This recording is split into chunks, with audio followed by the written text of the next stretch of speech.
Berita tentang rencana bagi-bagi jatah menteri di kabinet Pak Prabowo, berita di majalah Tempo tentang rencana bagi-bagi jatah menteri di kabinet Pak Prabowo sungguh mengkonfirmasi praktek politik tidak sehat yang sedang terjadi sekarang ini di pemerintahan Pak Jokowi, dan juga praktek politik serta hukum yang mungkin bisa dibilang mengerikan bagi masa depan bangsa kita. Berita yang diungkap oleh majalah Tempo ini dengan narasumber 2 orang di tim kampanye nasional Prabowo Gibran benar-benar harus kita perhatikan, catat, dan juga harus ditanggapi dengan keras. Jadi menurut berita di majalah Tempo ini, Pak Jokowi memang ikut cawe-cawe dalam pembentukan kabinet Pak Prabowo. Pak Jokowi ikut minta jatah menteri. Ya, Pak Jokowi ikut minta jatah menteri di kabinet mendatang. Dan nah ini yang perlu kita catat dan simak bersama. Pak Jokowi kabarnya minta jatah untuk menentukan nama Kapolri dan juga nama Jaksa Agung. Catat ini ya, Kapolri dan Jaksa Agung.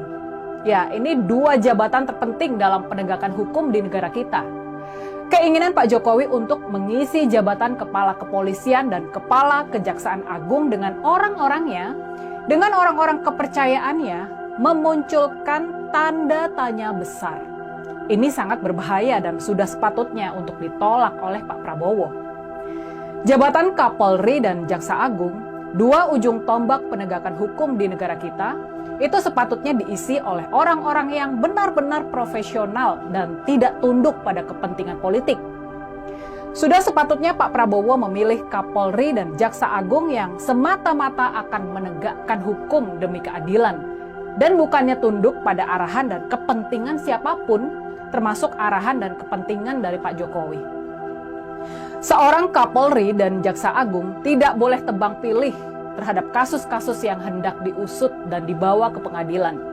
Seorang Kapolri dan Jaksa Agung harus independen, tidak bisa diintervensi oleh seorang presiden sekalipun, apalagi seorang mantan presiden. Makanya, sekali lagi, perlu kita suarakan dan tegaskan agar Pak Prabowo menolak keinginan Pak Jokowi tersebut. Pak Prabowo harus tegas menolak keinginan Pak Jokowi untuk cawe-cawe dalam menentukan nama Kapolri dan nama Jaksa Agung di kabinet pemerintahannya. Ketemu lagi dengan saya, Rini Budoyo, di Hot Topic. Kita teruskan pembahasan soal cawe-cawe Pak Jokowi dalam penentuan kabinet Pak Prabowo sesudah yang satu ini.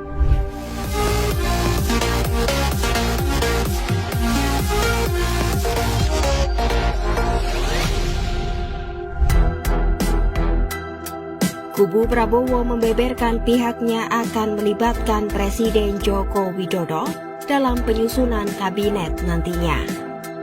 Hal ini tak terlepas dari kondisi ekonomi yang tidak baik-baik saja yang harus dihadapi Prabowo dalam proses transisi kepemimpinan ke depan.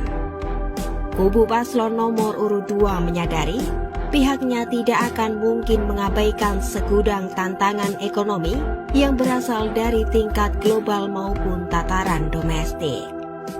Andaikan yang meminta jatah menteri adalah partai politik koalisi yang ikut berkampanye dan memenangkan Pak Prabowo, rasanya sih wajar bila mereka ini mendapatkan jatah menteri di kabinet mendatang.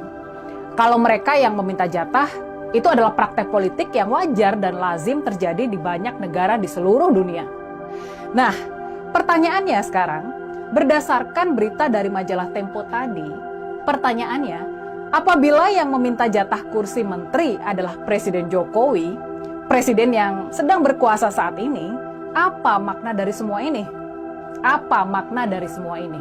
Apakah ini mengkonfirmasi kalau Presiden Jokowi memang ikut cawe-cawe, ikut berjasa dalam pemenangan pasangan Prabowo Gibran di Pilpres lalu? Apakah ini mengkonfirmasi kalau pengucuran bansos secara jor-joran dan pelibatan aparat, ketidaknetralan aparat dalam Pilpres lalu memang atas perintah dari Presiden Jokowi dalam rangka memenangkan pasangan Prabowo Gibran di Pilpres lalu? Apakah ini mengkonfirmasi kalau keterlibatan Presiden Jokowi dalam pemenangan pasangan Prabowo Gibran sudah melampaui kewenangan dan merupakan tindakan abuse of power tindakan pelanggaran kekuasaan. Apa yang sudah diberitakan oleh majalah Tempo soal cawe-cawe Pak Jokowi untuk mendapatkan jatah penentuan nama Kapolri dan nama Jaksa Agung harus kita kritisi dari dua sisi yang sudah dibahas tadi. Pertama, jabatan Kapolri dan Jaksa Agung harus independen, profesional, dan terbebas dari pengaruh serta kepentingan politik. Kemudian yang kedua, cawe-cawe Presiden Jokowi dalam penentuan kabinet Pak Prabowo mengkonfirmasi cawe-cawe yang melampaui batas dan melanggar aturan dalam pemenangan pasangan Prabowo Gibran. Dan makanya pula, sekali lagi, kita semua, kita sebagai masyarakat sipil yang peduli dan berdaya, kita perlu menyerukan kepada Pak Prabowo buat menolak cawe-cawe dari Presiden Jokowi ini. Kita harus menyerukan kepada Pak Prabowo agar posisi Kapolri dan Jaksa Agung benar-benar diduduki oleh orang-orang yang profesional dan independen, yang tidak tunduk pada arahan dan kepentingan tokoh dan kelompok tertentu. Apa yang kita suarakan ini adalah bagian dari penegakan demokrasi, penegakan kedaulatan hukum, sebuah istilah yang sering didengungkan dan diingatkan oleh Prof. Mahfud MD. Kita harus menyuarakan dan memperjuangkan agar penegakan hukum, baik oleh kepolisian, kejaksaan maupun peradilan, semua itu terbebas dari pengaruh kekuasaan. Penegakan hukum haruslah terbebas dari pengaruh kekuasaan dan benar-benar semata-mata hanya demi keadilan dan kepentingan masyarakat.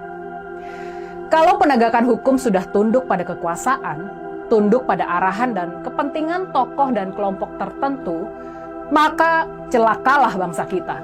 Celakalah bangsa yang hukumnya bisa dipermainkan dan tunduk pada kekuasaan. Penegakan hukum yang bisa dipermainkan dan tunduk pada kekuasaan itu, dia nggak bakalan adil dan dia bakal tebang pilih. Dia nggak bakalan bisa melindungi rakyat. Dia nggak bakalan bisa melindungi kepentingan bisnis dan investasi. Penegakan hukum yang bisa dipermainkan dan tunduk pada kekuasaan itu, dia akan sewenang-wenang dan mematikan kepastian hukum yang sangat penting demi kemajuan bangsa kita. Makanya, sekali lagi, kalau kita komit pada penegakan hukum yang adil dan kepastian hukum, maka kita perlu menyerukan kepada Pak Prabowo agar posisi Kapolri dan Jaksa Agung benar-benar diduduki oleh orang-orang profesional yang independen, yang tidak tunduk pada arahan dan kepentingan tokoh dan kelompok tertentu, termasuk arahan dan kepentingan Pak Jokowi. Presiden Joko Widodo disebut-sebut akan ikut terlibat dalam pembentukan kabinet di pemerintahan baru mendatang. Koordinator Staf Khusus Presiden Ari Dwi Payana membantah soal cawe-cawe Presiden Jokowi dalam pembentukan kabinet mendatang. Ari Dwi Payana menyatakan pengangkatan menteri dalam kabinet mendatang menjadi hak prerogatif Presiden terpilih. Saat ini Presiden Jokowi fokus bekerja menuntaskan agenda pemerintahan dan membangun sampai akhir masa jabatan 20 Oktober.